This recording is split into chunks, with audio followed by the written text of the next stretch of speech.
Myrtle. Myrtle's blanket. It's a security issue.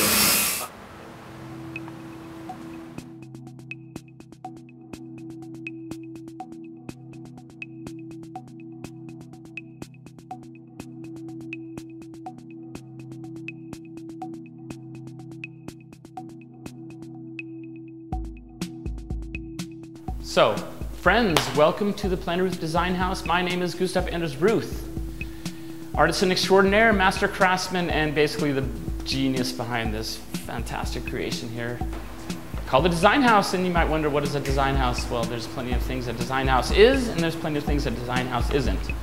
One of the best things about the Design House is here we create a lot of furniture, and we love animals, like this three-legged little wonder right here, Ms. Jean Harlow.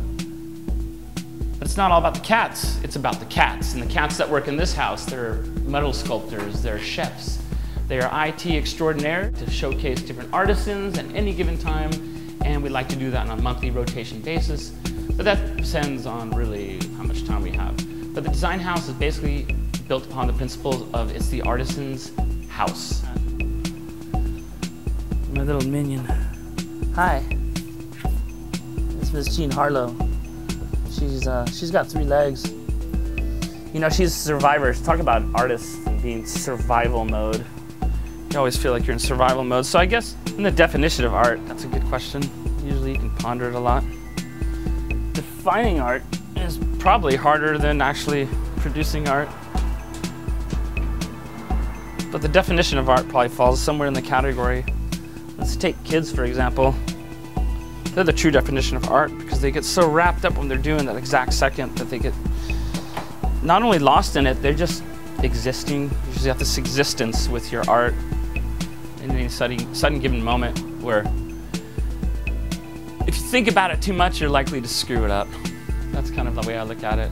Like if your mind starts mending and molding and twisting too much and you try too hard, you're gonna fail and maybe at what you're trying to do. So the true definition of art would have to be something between adolescence and childhood, because I think art's definitely got to be a form of regression where you're kind of going back to where you used to be as a child, lost, you know, like you used to pretend. When you pretended, things were like, you lived in that.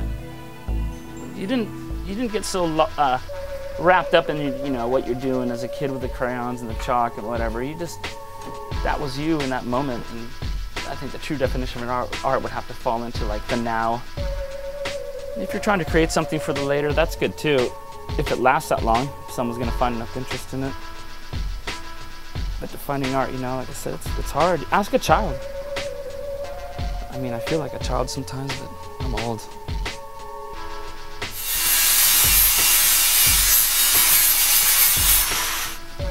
So here we are in the back of the house, the Planet Ruth Design House, and you are standing now in the old carriage house. This is where they kept the horses, the carriage, the transportation of a long time ago, you can only imagine. But now it's been transformed into our woodworking studio, and here, me and my fellow craftsmen, we're creating furniture and art. And you know, sometimes you can wonder, what's the distinction between furniture and then furniture that is art? Well, a regular piece of furniture, you can go to anybody's home and see a couch or a table or entertainment center. You don't even notice it. It's when you become aware of the fact that someone has a beautiful piece of furniture in their house that you might think twice and go, wow, who made that? And wow, that's really beautiful. It's obviously been handmade. And we take a lot of pride out of handcrafting things here at the house and entertaining the world when it comes to furniture that is art.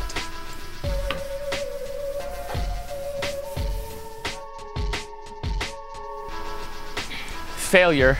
Failure is not an option, but I welcome failure because with failure, it opens your eyes to maybe more bigger things that you can even imagine available. And the universe is handing it to you right in its hand. Go and take it. But my failure might be that I'm a little too sensitive. You know, sensitivity as an artist, it'll catch you, it'll bite you in the ass. And it can either make your day or it can really ruin your week. So failure, it might just be a definitive saying that I didn't succeed where I wanted to succeed, but failure can also be just the things inside your head. Look at me, I only got 3 paws, but it's cool because no one can track me. I've got that 4th leg that just doesn't exist. But you know what? We've all got things that don't exist. My name is Miss Jean Harlow, and I endorse this advertisement. She's so cool.